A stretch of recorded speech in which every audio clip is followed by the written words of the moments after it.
السلام عليكم ورحمة الله تعالى وبركاته.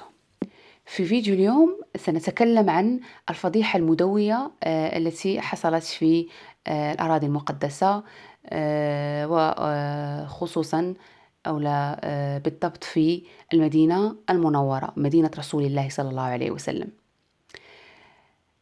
حيث تم اعتقال معتمر جزائري في المسجد النبوي الشريف بتهمة الدعاء لإخواننا المستضعفين والمقهورين في فلسطين. يعني شيء لا يفهم، غير مفهوم، شيء غير واضح، خصوصا بالنسبة لنا نحن كمسلمين، وخصوصا أننا نعتبر أن السعودية أرض الإسلام أو لا عاصمة الإسلام لنا نحن كمسلمين. فيقول هذا الرجل في فيديو كان قد وضعه على وسائل التواصل الاجتماعي وخصوصا على اليوتيوب، يقول في الفيديو: لي كامل الشرف أنني احتجزت في مدينة رسول الله صلى الله عليه وسلم بسبب الدعاء لإخواني في فلسطين. يكمل الرجل مستطردا أنه كان في مدينة رسول الله صلى الله عليه وسلم، أخذ هاتفه أو لا أخرج هاتفه حتى يوثق دعاءه لنفسه ولإخوانه الضعفاء المقهورين من أطهر وأشرف الأماكن على وجه الأرض، وحتى يؤمن الناس على دعائه.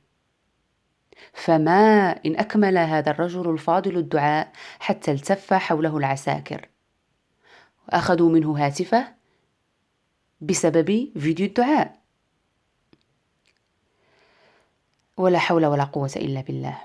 يقول الرجل الفاضل أنه ظل محتجزا من 5 مساء، يذهبون به من مركز شرطة إلى آخر، وفي آخر المطاف ذهبوا به إلى وزارة الداخلية هناك أو ما يسمى بالأمن العام. قال لهم الرجل متسائلا: كان يكفيكم أن تقولوا لي أن هذا الأمر ممنوع ولا يمكنني أو لا غير مسموح لي بالتصوير أو بصنع فيديو فيديو دعاء لإخواني في فلسطين. كان يكفيكم أن تقولوا لي أن هذا الأمر ممنوع، وكنت سأقوم مباشرة بحذف الفيديو. ولكن للأسف لم يعير الرجل الفاضل أي اهتمام. يقسم الرجل ويقول أنه ظل محتجزا لمدة 6 ساعات من أجل دعاء في الحرم المدني لأهلنا في فلسطين، وقد عومل معاملة لم يرد الإفصاح عنها أو الخوض فيها، حتى سمع من ضابط هناك يقول لأحد زملائه: لدي متهم قام بصنع فيديو دعا فيه لإخواننا في الأراضي المحتلة والمغتصبة بتهمة التعاطف والدعاء لهم والتعاطف معهم.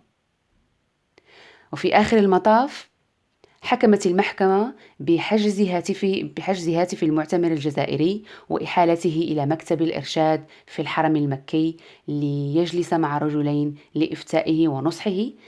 بماذا في رأيكم؟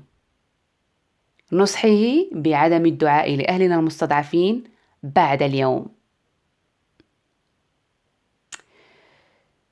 فيعني شيء يحز في النفس، ولا حول ولا قوة إلا بالله، إنا لله وإنا إليه راجعون. فمن خلال ما حصل لهذا المعتمر الفاضل الجزائري، نريد